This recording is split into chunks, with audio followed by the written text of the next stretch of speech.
terms together. I'm sorry, guys, but either way, Aerogen came up with this system, and it works so much better. But not all hospitals are going to buy into this.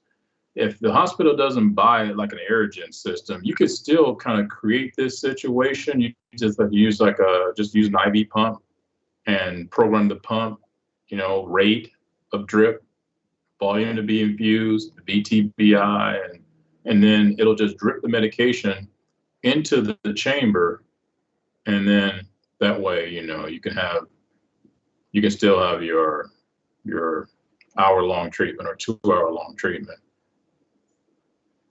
So let's take a look. Let's take a look at least some of the basics of how this system works here.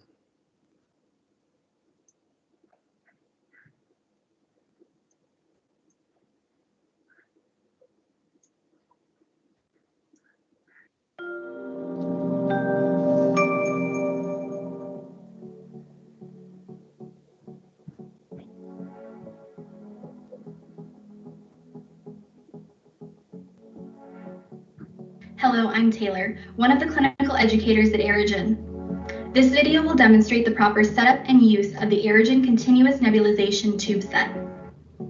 For continuous nebulization, Aerogen has developed a proprietary continuous syringe. The key features are a non-standard Luer connector and blue color-coded tube set and syringe, which reduce the risk of misconnection. The continuous nebulization tube set is a single patient use device that provides drop-by-drop aerosolization.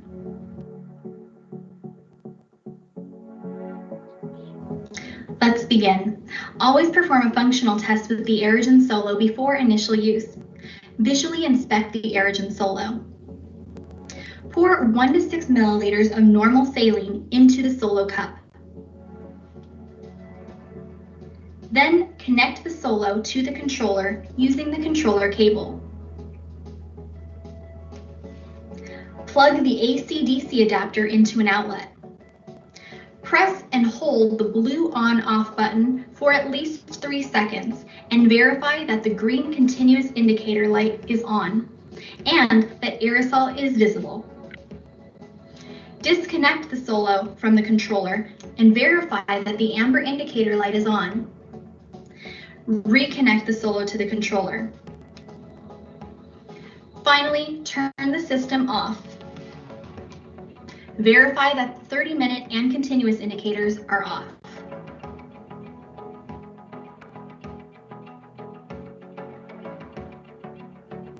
Let's identify the continuous components. The continuous tube set is made up of 3 key elements: the proprietary Aerogen blue syringe, cap, and color-coded tubing.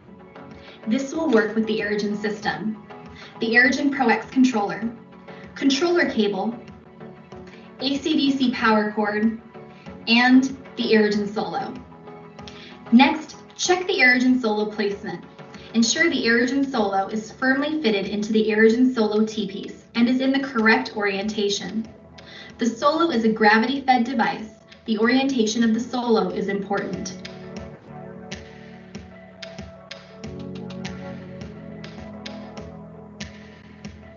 To fill the syringe, pull the plunger down and fill from the tip of the syringe. To use the syringe, remove the syringe cap from the medication-filled syringe. Next, remove the air from the syringe. Ensure that the tip is facing upwards and at the highest point to release all of the air from the syringe. Visually check that all of the air has been removed from the syringe. Air in the syringe may travel down the tubing, trapping air between the vibrating mesh and tube set. Next, attach the syringe end of the tubing to the syringe. Prime the tubing until the medication reaches the end of the tubing before you attach it to the Aerogen Solo. The tubing priming volume is a maximum of 3.65 milliliters.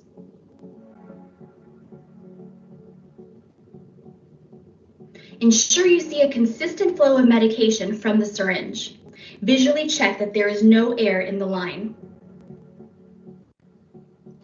Next, place the syringe in the pump. For horizontal placement, Ensure the tip is rotated toward the base of the syringe.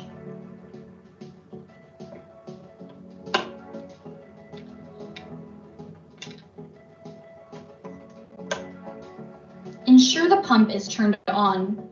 From the syringe pump, select the syringe size. It is typically the BD Plastipac 60cc syringe. Next, unplug the tethered silicone plug from the Aerogen Solo, but do not remove it from the Solo. Screw the nebulizer end of the tubing onto the top of the Aerogen Solo. Visually check that there is no air in the line, no air in the syringe, and no medication in the Aerogen Solo. Air in the syringe may travel down the tubing, trapping air between the vibrating mesh and the tube set.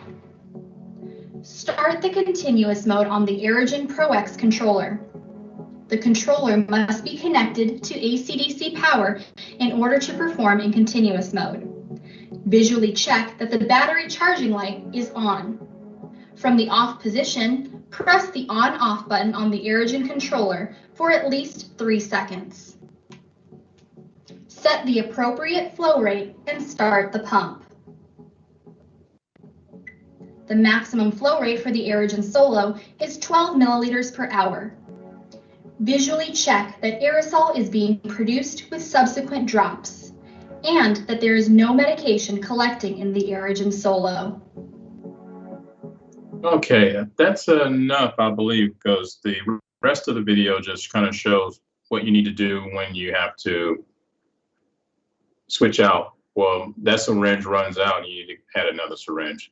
And this is very versatile. You could use it. You can connect it inline with the ventilator patient. So let's say the status asthmaticus patient had to end up being intubated, and they still want to try to deliver the bronchodilators. Then you could just use this Aerogen kind of setup, and it'll just go in line. And you can have someone who's not intubated, and they have another adapter that you would connect the actual teat piece. You connect it to this adapter, and then they could use that as a mouthpiece, or you can use an actual aerosol mask. So it's versatile, and it works pretty well. So again, who's using it? You never know which hospital is using which equipment, but every hospital is going to, in some way, have to deliver continuous neb treatments as necessary to these patients. Now, bronchiectasis. Now, bronchiectasis is affecting your terminal bronchioles. So the walls of those bronchioles are starting to change, and they're starting to be destroyed in this kind of problem. And it can, on PFTs, if you did a PFT with someone who's got this problem, it could show mixed, and in some cases, or it could just be plain obstructive, or it might show just like restrictive problems. But you look at everything in total, like all of the signs and symptoms and that sort of thing, and you'll know what you're dealing with or what kind of problem that this patient is dealing with. And just know that once this starts to happen, there's no going back as far as the airways are not going to be able to repair themselves. This could usually be a genetic kind of thing that they were going to be predisposed to having anyway.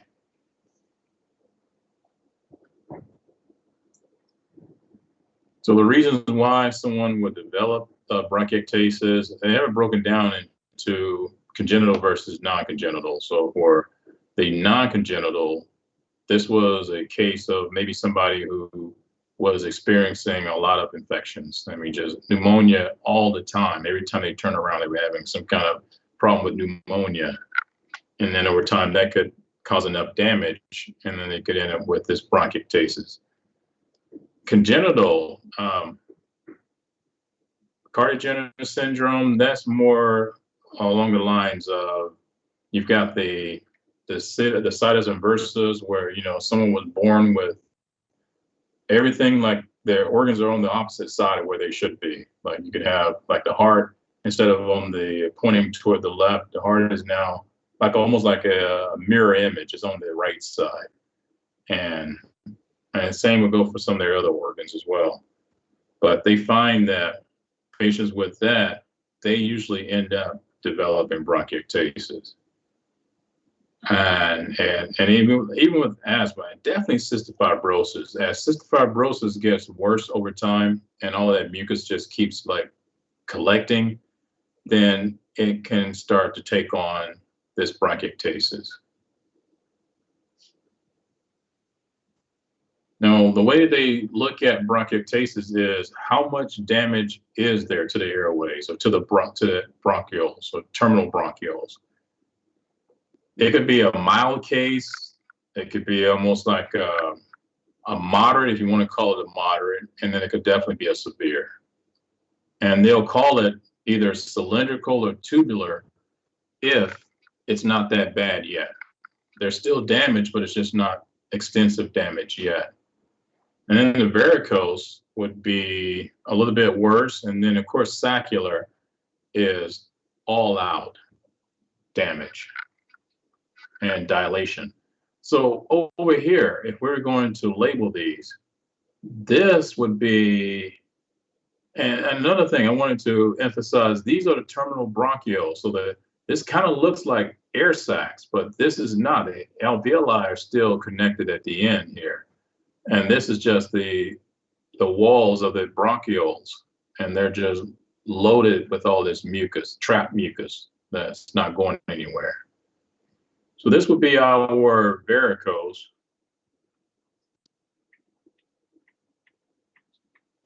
Which leads this to be the mild form, which is the cylindrical or tubular.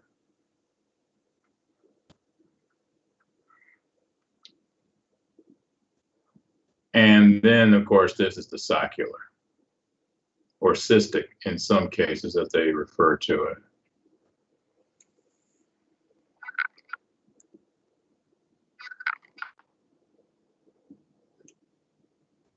Now, how do they test for this? What they will usually do is they do like a bronchogram.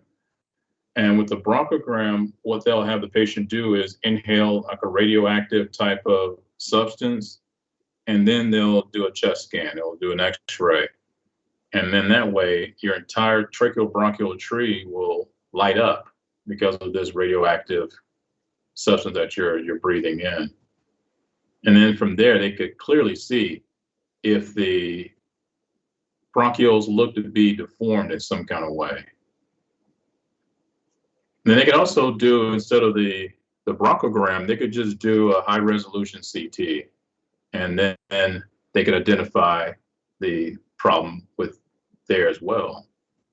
And these circles, or this circle right here, is just showing that this region, the bronchioles are extremely dilated. And then on this image right here, on this particular slice, they're showing the same problem. Like, look at how much dilation is going on here. And then definitely look at this one. It's like extremely damaged. And then just another picture. This is like a black and white to kind of show you the different levels of destruction. So here's again our cylindrical or tubular versus our varicose, and then is our saccular.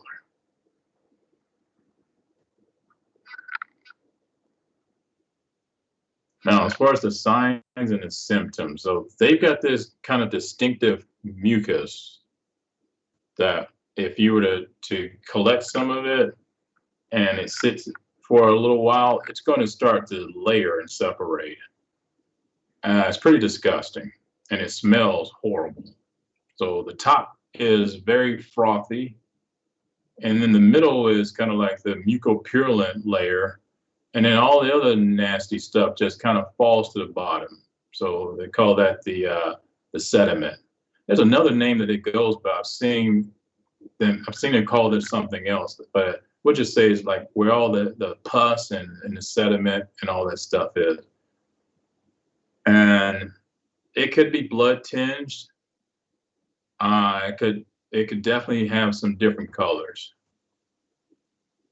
And other things that we expect to see, of course, if your airways are holding on to that much mucus, if you got that much mucus trapping, there's going to be distress. And there's going to be some problems with oxygenation. So your VQ mismatches are going to be pretty extensive and pretty high. And PFTs, of course, this is an obstructive disease process mostly. And we'd expect to see like the FEVs are going to be affected, the FEV1, even the FEFs, like the FEF 25, 75%, that would be affected. The peak expiratory flow rate, that would be affected. And then with any kind of mucus retention or sputum retention, there's always the chance of something there growing, the infection. Now, how do we treat somebody with this kind of destruction? You're going to have to, well, to kind of help clear out the stuff, you're going to have to do a lot of CPT, postural drainage, definitely a lot of postural drainage. And then for the infection, of course, antibiotics. But if it's extremely bad, like say you've got a really bad case of saccular or cystic bronchiectasis, they're going to need to go in and do a lung resection. And this device works with your bronchoscope. So you just have to insert it into the working channel, the bronchoscope, and then from there, they can snip away all of those areas that's really destroyed. And the nice thing about lung tissue is after you resect it, like this little wedge part right here that they removed, and it could be suctioned back out with the bronchoscope.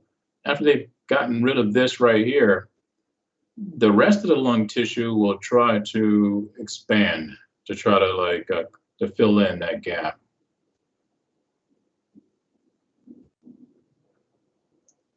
Now it's lunchtime, and after lunch we will finish off with emphysema to talk about